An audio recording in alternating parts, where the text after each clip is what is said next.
All right, YouTube, what's going on? It's Mesa Sean back at it with some Destiny, and I am joined by the wonderful General Byf of Her Majesty's Byf Forces. Say hello, Byf. Greetings, guys. How are you doing, Sean? I'm doing very, very well. We wanted to go over and kind of talk about the pros, cons, play a little devil's advocate back and forth with what's going on, what was just unveiled on Bungie.net regarding microtransactions and the future of Destiny and how we're getting the Eververse, is it the Eververse? No, the Eververse trading company. So why don't we kick it off? Byf, why don't you give us the specifics of it, and then we'll kind of talk about it. So, the lowdown is this. Tess Everest is returning to the tower with the Eververse trading company. She's bringing a new resource known as silver, and you're going to get some silver dumped in your account for free anyway, but what this is a purchasable resource which you buy with real money.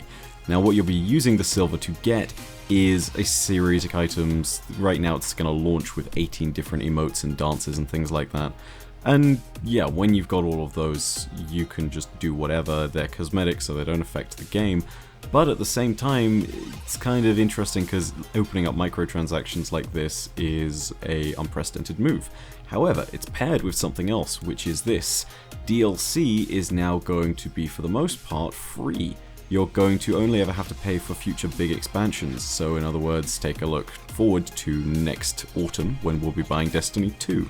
And that's the next thing you'll have to pay for. And that, of course, is a whole new game, so $60. It's going to build on the world that already exists, of course, but still $60 for the amount of content that they're putting in that.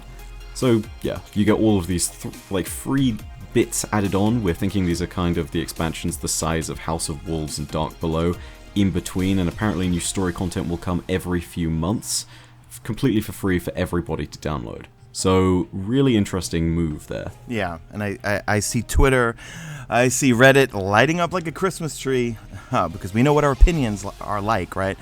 My thoughts are, these are cosmetic, okay? I come from a Killzone background where they specifically would include all DLC maps, things like that, for free, okay? You could choose to buy these really funny, hysterical spotlight moves if you were the #1 player in a lobby. There was this Irish voice pack that I heard it, and I had to buy it. It was $2, you know, instead of saying, there's your supply box, he goes, there's your fucking supplies. Oh, fuck, mug out. That's me terrible doing an Irish accent, even though I'm a quarter Irish, but it doesn't change the game, you know, and I think that people need to understand that, you know, it takes money to make money, and I feel like there will be a portion of the population who will spend money on these things simply because they look cool and maybe they have the extra money. But they're not a game changer. It's not a pay-to-win thing. It's not paying for extra content. And I think a lot of people don't realize the amount of R&D, research and development that goes into creating said product. And I know Activision's got a history of doing microtransactions. And if I think back to the COD days, I mean, they were all cosmetic. I mean, in Black Ops 2, I didn't want to buy any of those silly camos. I earned my diamond camouflage auto rifles and stuff like that, you know? So I think it's on the back end, down the road, a little weary because it is kind of Activision's, what I'm looking for here. It opens the door. It opens the door, right? Yeah, it does. So, I mean, because who's to say, okay, a year from now, well, now you got to pay, you know, a certain amount of microtransactions for this quest that leads to this weapon that basically might be a better weapon than you have now. But I don't see this as being really a Bungie thing. It's more of an Activision thing, and I don't know. What's your thoughts and opinions? So, I'm very much one to err on the sort of caution with these things, but at the same time, I want to stick out of this entire debate until I can make, like, the most well-formulated set of opinions and videos that I can. This is really, for me, like a super knee-jerk reaction thing, and I've seen cases where microtransactions have been really good. So to give you an idea, cooperative multiplayer for Mass Effect 3, right? If you had, for example, people buying packs in those, it would be kind of like a random booster pack of cards that you could get in a CCG, right? You could get something really good out of those, and you know, that's fantastic. You can actually get some good weapons from them, you can keep on building up your supply. Seeing as it's cooperative, there isn't any kind of problem with other people becoming more powerful, and seeing as it was so open-ended, it wasn't like your progression got really hurt. I mean, you could buy 50 of these things and you'd be like 1% complete on everything, and really you wanted to get like challenges done by actually using the gear that you had. And as a result of people buying these packs, all of the multiplayer DLC in Mass Effect 3 became completely free from charge. Right. Like, that's a really good system, right? That can work well. On the other hand, you have the complete opposite of what this is in a game such as Warframe, where it's a really aggressive microtransaction system where everything that you have really does matter.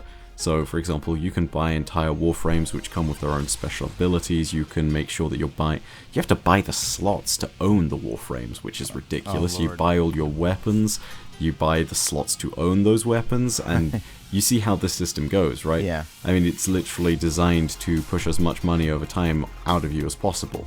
And for some people who throw more time into that game, I know there are people who have literally put more time into that game than they have into Destiny, and for them, spending their variant of the currency, which is Platinum, makes sense, right? Yeah.